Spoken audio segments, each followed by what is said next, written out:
Bonjour, vous êtes les bienvenus dans la boîte à merveilles.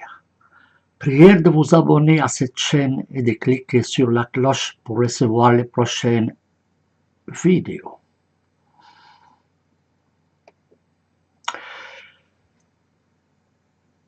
Le sujet de mon intervention d'aujourd'hui est le suivant. Pourquoi les musulmans ne publient pas le Coran par ordre chronologique?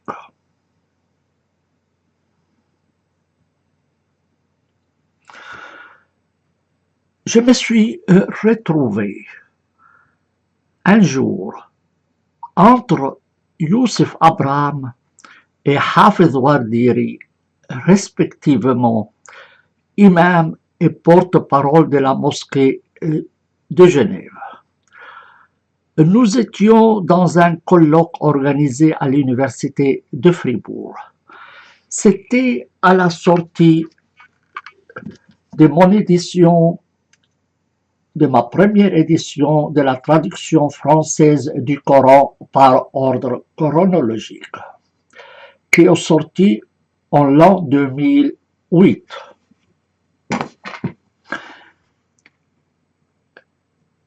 L'imam et les porte-parole de la mosquée de Genève m'ont demandé de leur vendre 2 exemplaires de cette traduction. J'ai hésité et je leur ai dit que ma traduction ne leur plaira pas, puisqu'elle diffère des autres traductions, étant faite par ordre chronologique. Les deux m'ont répondu « Ce que vous avez fait est parfait. C'est comme ça que le Coran doit être publié et traduit. Cela aide à mieux comprendre le Coran. » J'ai été étonné par leur réponse. Et je leur ai demandé si c'est comme ça que le Coran doit être publié et traduit. Pourquoi les musulmans ne publient pas le Coran par ordre chronologique? Et ils m'ont répondu, nous, les musulmans, n'osons pas toucher au Coran. Mais nous sommes contents lorsqu'un mécréant comme vous fait le travail pour nous. Évidemment, je ris et ils ont ri. Mais de quoi s'agit-il? C'est quoi un Coran par ordre chronologique?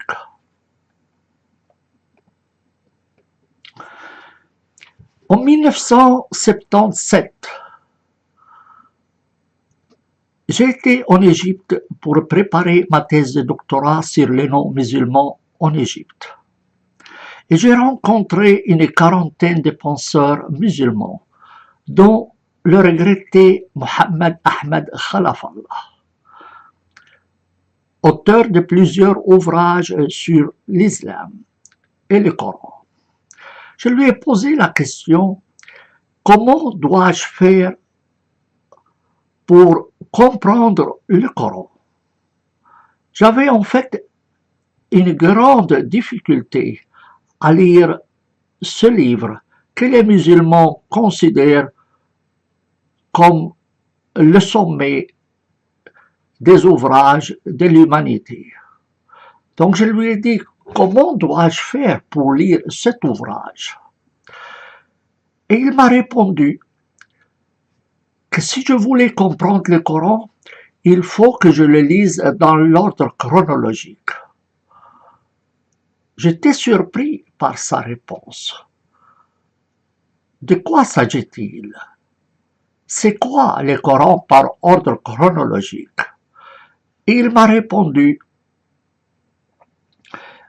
qu'il venait de publier un ouvrage dans lequel il préconisait effectivement la publication du Coran par ordre chronologique, Et son ouvrage a été fortement critiqué et sa proposition n'a jamais été suivie.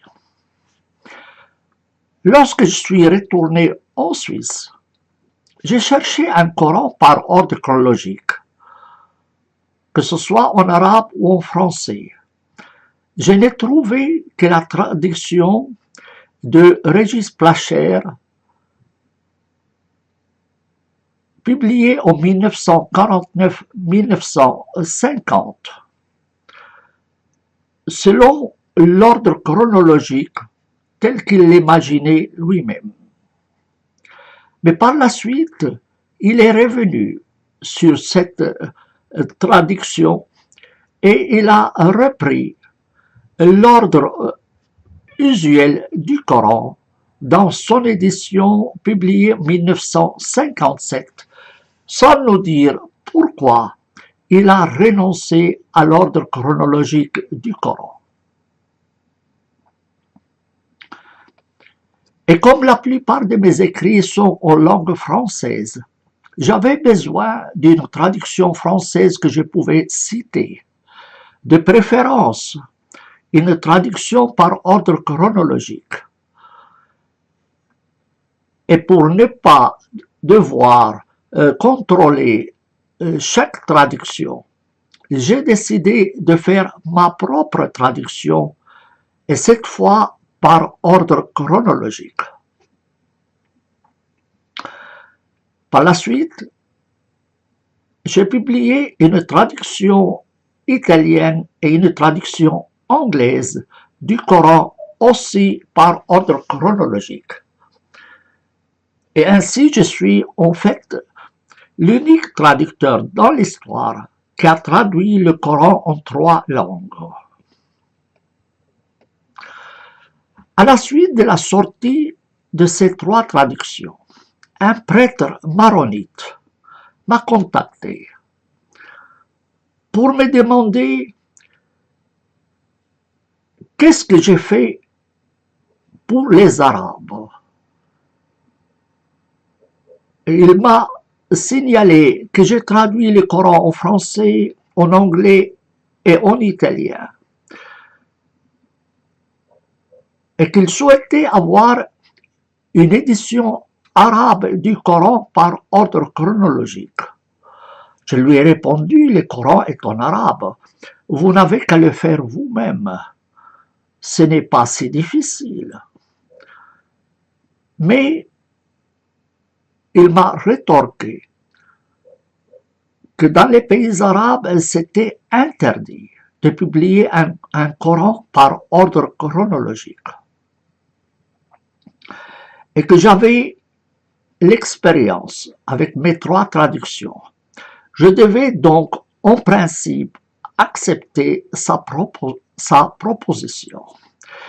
Et effectivement, j'ai publié à sa demande une édition arabe du Coran par ordre chronologique. Vous allez me dire, mais quelle est la spécificité de cette traduction et de l'édition arabe du Coran par ordre chronologique?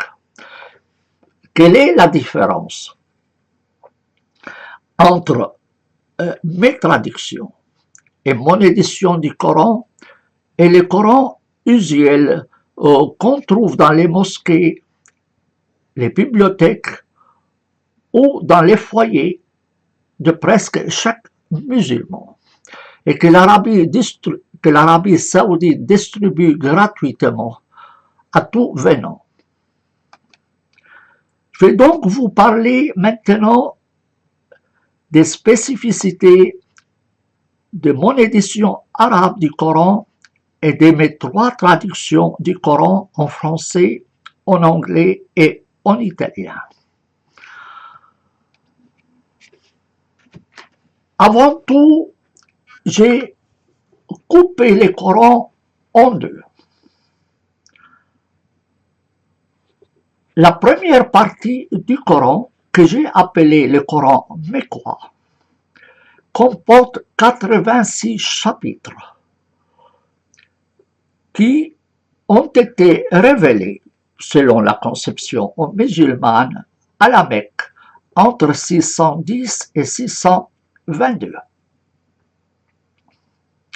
La deuxième partie comporte 28 chapitres qui auraient été révélés à Médine après le départ de Mahomet de la Mecque vers la Médine. Ces 28 chapitres ont été révélés selon les musulmans entre 622 et 632.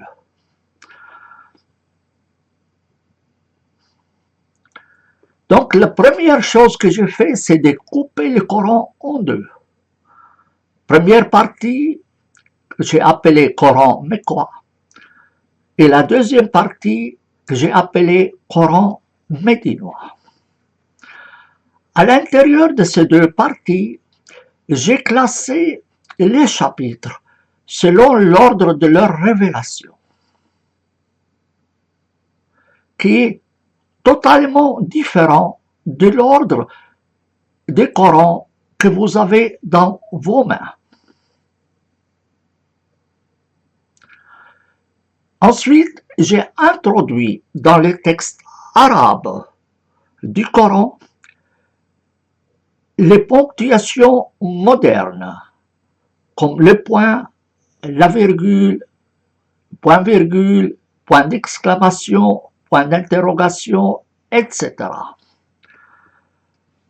En effet, le texte arabe du Coran ne comporte pas de telles ponctuations, tout comme les anciens textes, y compris la Bible en hébreu. Mais ceci rend difficile la lecture du Coran, surtout lorsque le verset est très long et comporte plusieurs phrases. Quand vous n'avez ni point d'exclamation, ni point d'interrogation, ni virgule, vous ne savez pas où commence la phrase et où elle termine. Ainsi, le verset 282, le verset 282 du deuxième chapitre dans le Coran usuel comporte 18 phrases sans aucun point de ponctuation. Ensuite, j'ai ajouté des parenthèses carrées avec 3 points à l'intérieur pour indiquer les lacunes que comporte le Coran. En effet, 10% des versets du Coran ont des lacunes. On peut les appeler des trous. Pour quelle raison y a-t-il ces trous? On ne le sait pas. Mais c'est la preuve que le texte a été fortement manipulé.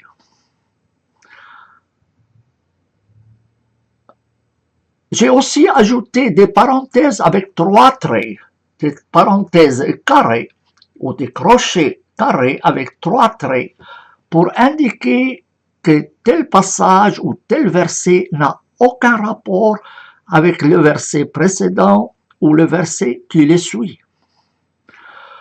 En fait, le Coran est un texte décousu. Les passages n'ont pas de lien entre eux. Ils rassemblent un peu de tout. Ils passent, comme on dit en français, du coq à l'âne. Et les lecteurs s'étonnent du désordre qui se trouve dans ce texte. J'ai donc décidé d'ajouter ces parenthèses ou ces crochets carrés pour signaler au lecteur qu'il se trouve là devant un problème, soit des problèmes de passages lacunaires, soit de passages décousus. Ainsi, il ne s'étonne pas du texte qu'il lit. J'ai ajouté aussi un signe comme une sorte de queue devant des passages qui ont été ajoutés au texte coranique pour sauver les rimes. Le Coran est un ouvrage rimé, mais artificiellement. Et ces passages souvent n'ont aucun lien avec le corps du verset. Ils ont été ajoutés juste pour le décor, pour maintenir le rime dans les versets. Ensuite, j'ai ajouté dans les notes les sources juives et chrétiennes et autres. 80% du Coran est repris de sources que nous connaissons. On peut à cet effet considérer le Coran comme le plus grand plagiat de l'histoire, dont le rédacteur prétend qu'il a reçu ce texte du bon Dieu lui-même à travers l'ange Gabriel.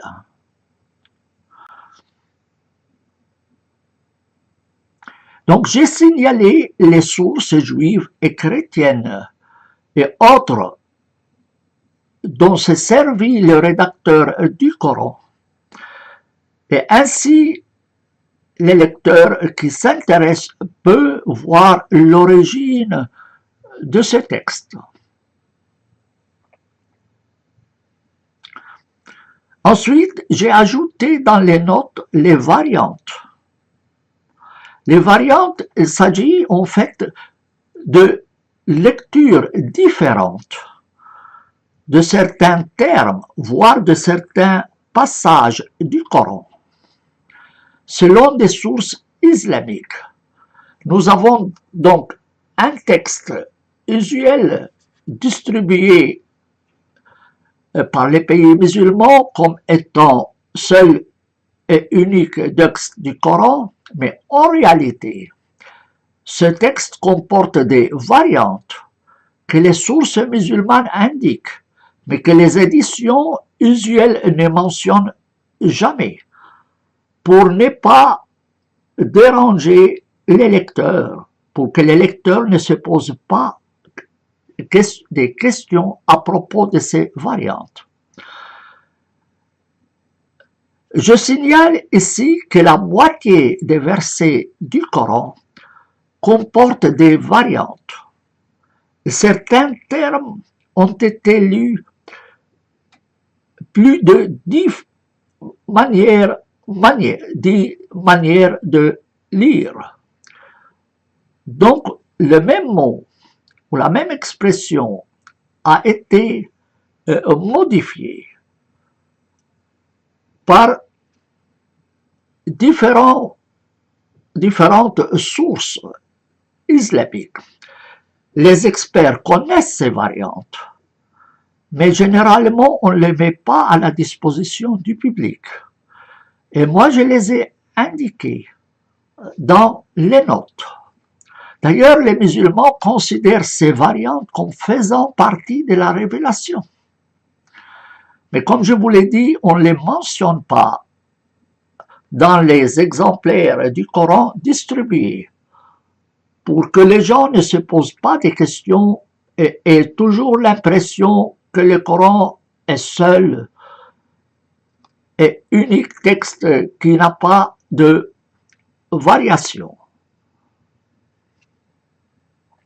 Parce qu'eux considèrent que les autres ouvrages des autres communautés religieuses ont été falsifiés.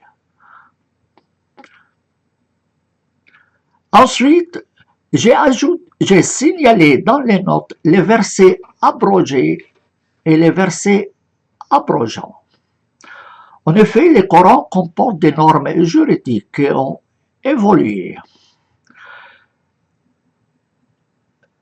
Par conséquent, on constate des contradictions entre ces normes. Pour résoudre ces contradictions, les juristes musulmans, sur la base des instructions du Coran, ont estimé que certaines normes du Coran ont été abrogées ultérieurement et des ouvrages entiers ont été consacrés à cette conception de l'abrogation.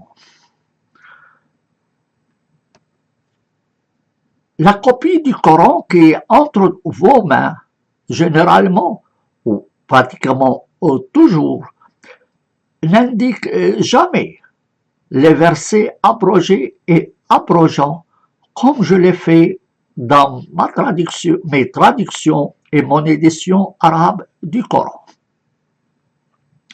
Ensuite, j'ai mis dans les notes pour l'édition arabe l'essence des termes qui échappent aux lecteurs ou à la majorité des lecteurs. La langue du Coran n'est pas facile à comprendre. 20% du texte du Coran est ambigu, même pour les grands exégètes. Il fallait donc expliquer dans les notes des termes qui échappent à la compréhension de la majorité des musulmans. Dans l'édition arabe, j'ai signalé aussi les causes de la révélation ou les circonstances de la révélation. Pourquoi tel verset a été révélé? Les sources musulmanes indiquent les circonstances dans lesquelles tel ou tel autre verset a été révélé. J'ai signalé donc ces causes dans mon édition arabe du Coran. Dans l'édition arabe du Coran, j'ai signalé enfin plus de 2500 erreurs linguistiques. 2500 erreurs linguistiques, c'est-à-dire des erreurs en rapport avec la langue. Contrairement aux erreurs historiques, aux erreurs géographiques, aux erreurs scientifiques ou autres. Dans mon édition arabe du Coran, je me suis fixé sur les erreurs en rapport avec la langue. Et j'ai signalé plus de 2500 erreurs. C'est l'ouvrage le plus large dans ce domaine. Et c'est le seul qui, en fait, s'attaque à cette question très compliquée et que les musulmans généralement refusent de considérer. J'ai indiqué donc ces erreurs dans les marges de mon édition arabe du Coran, en indiquant les sources sur lesquelles je me suis basé pour identifier ces erreurs linguistiques. Et à la fin de mon édition arabe du Coran et de mes 3 traductions, j'ai donné un index dans lequel j'ai signalé les noms et les notions les plus importantes afin de faciliter la recherche. En effet, le Coran usuel que l'Arabie saoudite distribue ne comporte pas d'index. Si vous voulez savoir où est-ce que Jésus est mentionné, vous ne le saurez pas. Si vous voulez savoir où est-ce que Marie est mentionnée, vous ne le saurez pas. Si vous voulez savoir où est-ce que le Coran dit qu'il faut couper la main du voleur, ou qu'on peut ou on ne peut pas manger telle ou telle nourriture, vous ne le saurez pas, à moins que vous ayez appris le Coran par cœur. Et dans mon édition arabe et dans mes 3 traductions, j'ai signalé donc les noms propres des personnes et des lieux, ainsi que les notions les plus importantes du Coran.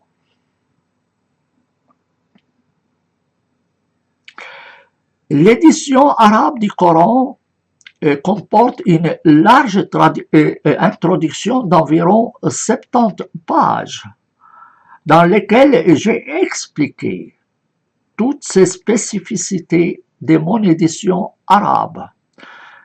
J'ai aussi fait une longue introduction pour mes traductions françaises, anglaises et italiennes, pour signaler au lecteur la méthode que j'ai suivie dans ma traduction et que signifient ces notions d'abrogation, de variante, de cause de révélation, etc.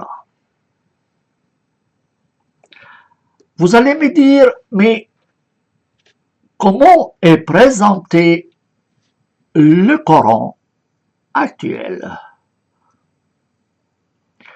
Le Coran actuel que vous trouvez dans les librairies, les bibliothèques, les mosquées ou dans les foyers, classe les Corans, classe les chapitres du Coran plus ou moins selon leur longueur. Les plus longs au début et les plus courts à la fin. Il y a beaucoup d'exceptions, mais c'est la méthode suivie. On ne sait pas pourquoi les rédacteurs du Coran ou ceux qui ont compilé le Coran ont suivi cette méthode. Mais cette méthode pose beaucoup de problèmes parce qu'on ne voit pas l'évolution de l'islam ou de la révélation. Vous passez en fait d'un chapitre violent à un chapitre pacifique, d'un verset violent à un verset pacifique, mais vous ne comprenez pas pourquoi ces différences, pourquoi il y a tant de répétitions et de contradictions à l'intérieur du texte coranique.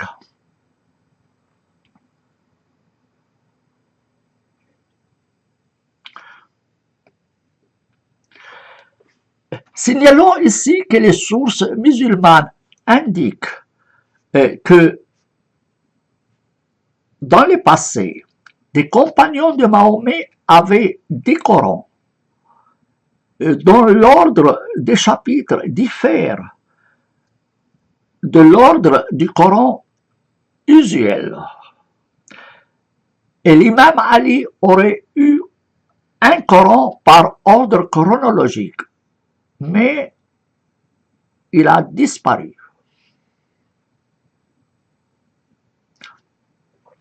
Et bien que les musulmans estiment, les juristes musulmans estiment qu'il faut connaître ce qui est révélé à la Mecque et ce qui est révélé à Médine, du fait qu'il faut pouvoir distinguer entre les versets abrogés et les versets abrogeants. Je vous explique de quoi s'agit-il. Le principe de l'abrogation est le suivant. Lorsqu'un sujet donné est traité différemment dans deux versets, on va regarder lequel de ce verset a été révélé en premier et lequel a été révélé par la suite. Et le principe de l'abrogation, c'est que le verset ultérieur abroge le verset antérieur en cas de contradiction. Et cela exige forcément la classification des chapitres du Coran par ordre chronologique. Le fait que le Coran usuel ne fait pas une telle classification des chapitres rend difficile la distinction entre les versets abrogés et abrogeant. Donc c'est une question cruciale en droit musulman. Malgré cela, les musulmans, jusqu'aujourd'hui, n'ont pas de Coran par ordre chronologique. Et comme je vous l'ai dit au début,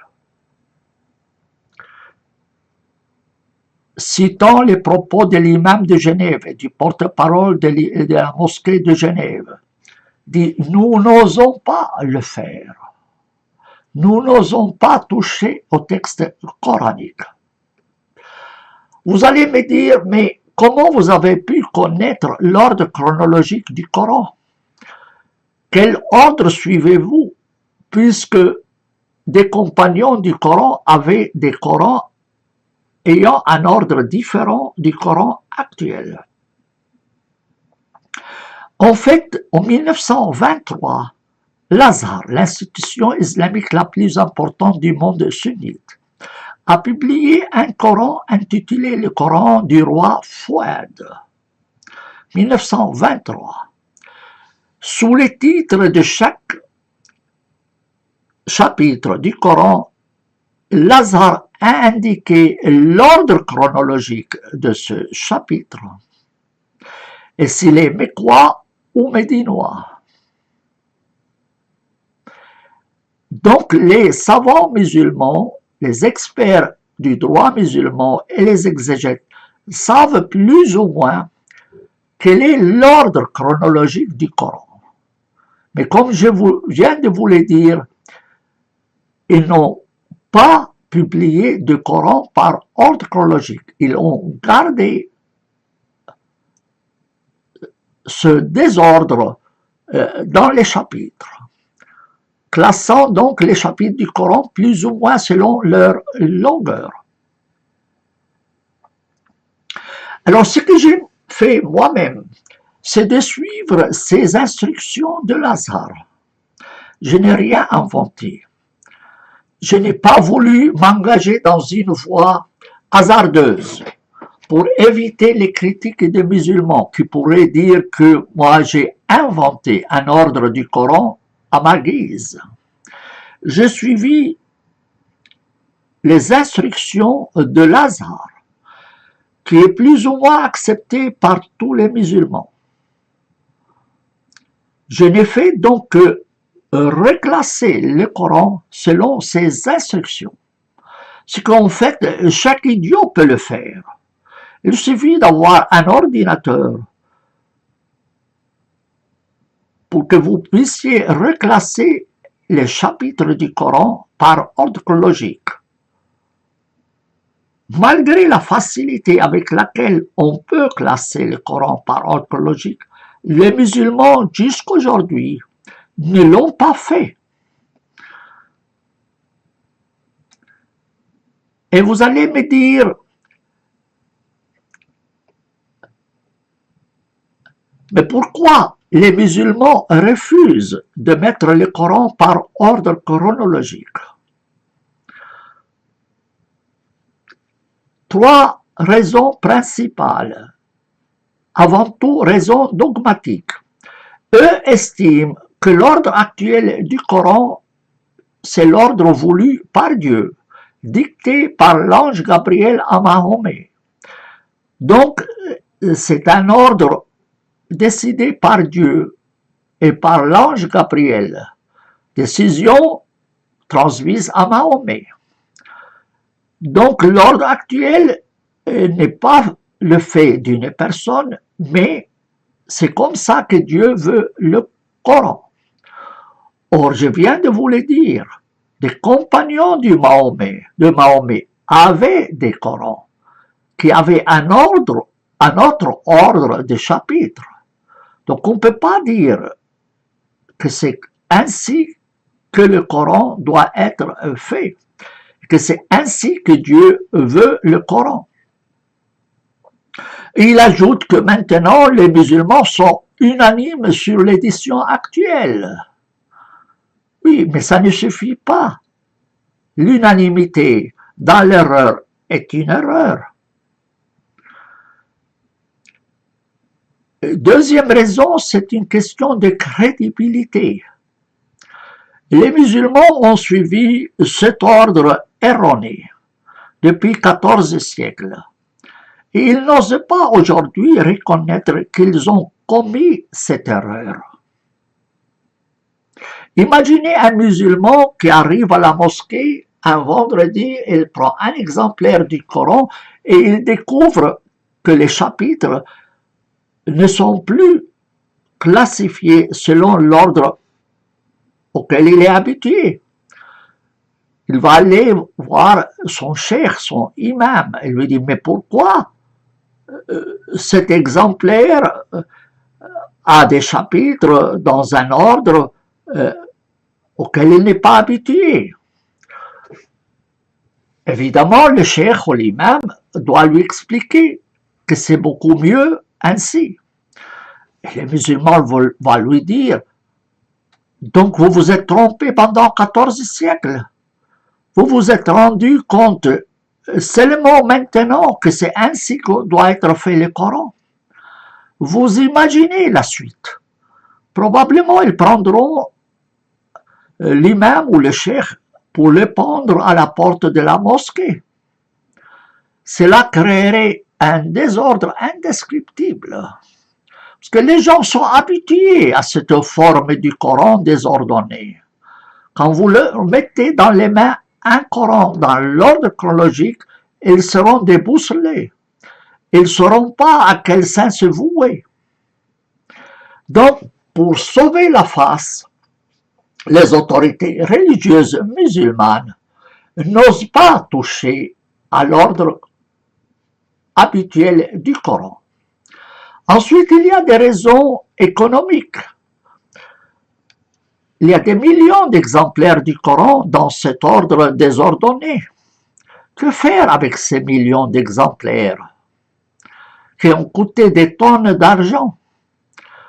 Vous trouvez un Coran dans chaque foyer musulman, des Corans dans les mosquées, dans les écoles, dans les universités, dans les librairies, dans les bibliothèques. Qu'allez-vous faire avec tous ces exemplaires? Allez-vous les brûler, les jeter, les broyer? Que faire? C'est un texte sacré. Et ça va évidemment coûter énormément d'argent de remplacer tous les Corans existants par une nouvelle édition du Coran par ordre chronologique. Enfin, il y a aussi la raison de la paresse. Les autorités religieuses préfèrent imprimer les Corans tels qu'ils l'ont trouvé. Ils n'ont pas besoin de réfléchir. Ça leur coûterait moins d'efforts. Ils n'ont qu'à imprimer et à ajouter dans leur recensement combien d'exemplaires du Coran ont été vendus ou distribués dans le monde pour servir la parole de Dieu. Mais ils ne se rendent pas compte qu'en fait, ils distribuent un Coran qui n'aide pas à le comprendre en raison du désordre de ses chapitres. Or, le Coran lui-même exige du musulman de comprendre le texte. Le Coran actuel n'aide nullement à la compréhension de son contenu en raison du désordre actuel.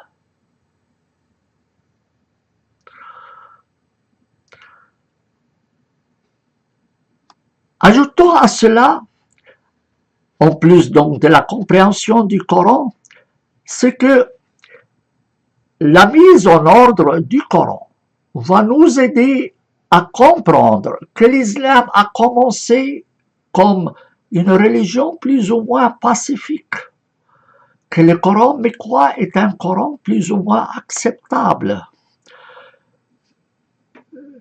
qui reconnaît le principe de l'égalité des êtres humains, que ce soit hommes ou femmes, croyants ou mécréants.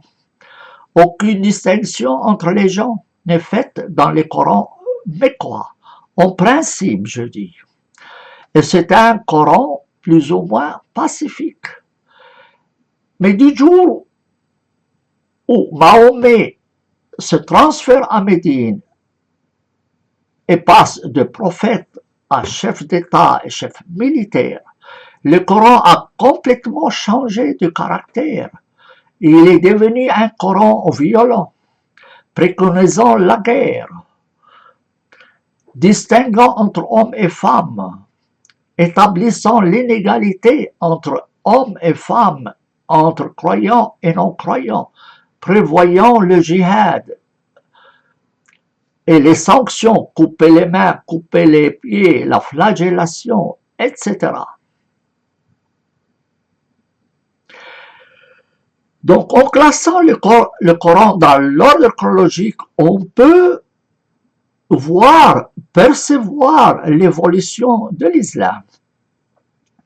Or, un penseur soudanais, Mahmoud Mohammed Taha, est venu avec une théorie pour sortir de l'impasse. Il dit à ses coreligionnaires, le vrai islam, c'est l'islam qui a été révélé à la Mecque. Cet islam est égalitaire. Il n'est pas en contradiction avec les droits de l'homme. Et c'est cet islam-là qu'il faut suivre. Alors que le Coran est l'islam qui a été révélé après l'Hégire, après 622, c'est un islam politique, violent, qui viole les droits de l'homme. Et cet islam-là et ce Coran-là doivent être écartés. Il préconise donc de laisser tomber le Coran médinois et de ne suivre que le Coran mécois. Évidemment, cela a déplu aux autorités religieuses, notamment l'Azhar, les frères musulmans et l'Arabie saoudite. Ces trois autorités ont incité le régime de Nouméry à condamner Mahmoud Mohammed Taha pour apostasie et il a été effectivement pendu en 1985 à Khartoum. Donc vous voyez, remettre le Coran dans un ordre chronologique va aider le monde musulman à réfléchir au lieu de suivre le raisonnement qui était dicté par les autorités religieuses depuis 14 siècles. Le musulman sera amené à réfléchir. Faut-il suivre le Coran mécois ou le Coran médinois? On entend souvent cette discussion, l'islam est une religion pacifique. Et d'autres vous rétorquent, non, non, l'islam est une religion violente. Mais pourquoi un tel jugement contradictoire? Si on classe le Coran dans l'ordre chronologique, on saura que l'islam mécois est une religion plus ou moins pacifique, acceptable. Mais l'islam et le Coran médinois est certainement un islam violent. Donc nous sommes en face de deux islams et de deux Corans dichotomiques qui sont contradictoires. L'un qui respecte plus ou moins les droits de l'homme et l'autre qui les viole.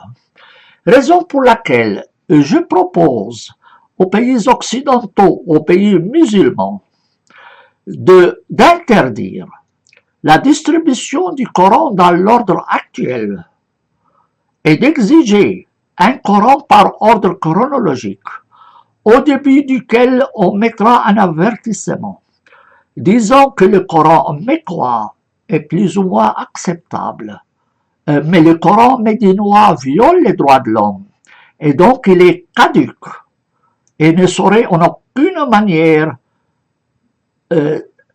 servir comme base de morale ou de comportement. Et j'exige que les universités arabes musulmane et occidentale se concentrent sur l'étude du Coran mécois et non sur le Coran médinois. En effet, les universités et le droit musulman se basent surtout sur le Coran médinois.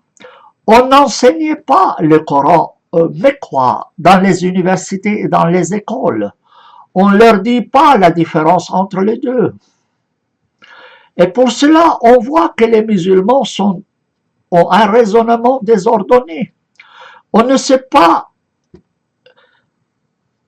comment les prendre ou les comprendre. Et eux-mêmes, est-ce qu'ils comprennent leur religion? Passant d'un verset violent à un verset pacifique, à un verset violent à un verset pacifique. La seule possibilité qu'ont les musulmans pour remettre de l'ordre dans leur raisonnement, c'est de remettre de l'ordre dans leur Coran. Si vous suivez un guide aveugle, vous allez forcément tomber dans une fosse où vous heurtez à la première colonne électrique, puisque votre guide est aveugle. Mettez de l'ordre dans le Coran et vous mettrez de l'ordre dans le raisonnement et les comportements des musulmans. Et c'est un moyen pour éviter les conflits entre les musulmans et les non-musulmans. Je ne vais pas trop m'étendre ici sur ce sujet, ni sur la théorie de Mahmoud Mohammed Taha, à laquelle j'ai consacré un ouvrage en arabe et en français. Vous trouvez sous cette vidéo le lien à tous mes ouvrages. L'édition arabe peut être téléchargée gratuitement. Tous mes ouvrages peuvent être commandés chez Amazon. Donc, dans les liens que je donne sous cette vidéo, vous trouvez la liste de mes ouvrages et la méthode pour les commander. Je vous prie de distribuer cette vidéo à toutes vos connaissances. Espérons qu'elle aidera les gens à mieux réfléchir et à mieux comprendre le texte du Coran, qui est quand même le texte fondamental pour environ 1,5 milliard de musulmans.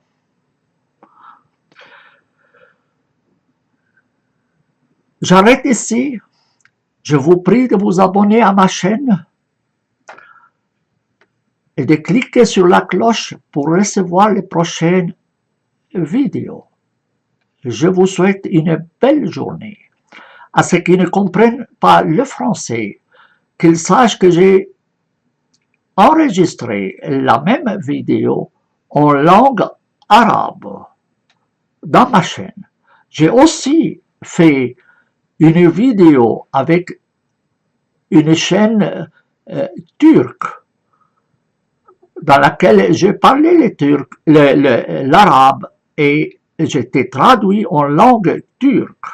Donc les Turcs peuvent se référer à cette vidéo-là pour ceux qui ne comprennent ni le français ni l'arabe. Sur ce, je vous souhaite une belle journée. Au revoir.